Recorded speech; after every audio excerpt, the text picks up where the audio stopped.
How to change your name on your account on FPL Fantasy Premier League 2024. The first thing you have to do is via your web browser how you can simply change your profile name.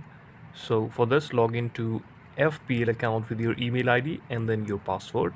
Now select the Pick Team tab from there and scroll all the way down to the bottom of the page until you see the admin process. Click on the team details, click on your team name and change it to your desired name. Click the update details option and you are done.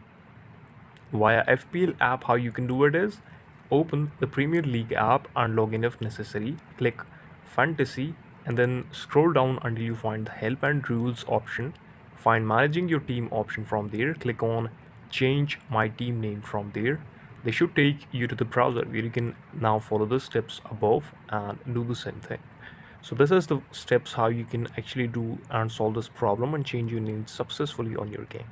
This is the video. Thank you so much for watching it.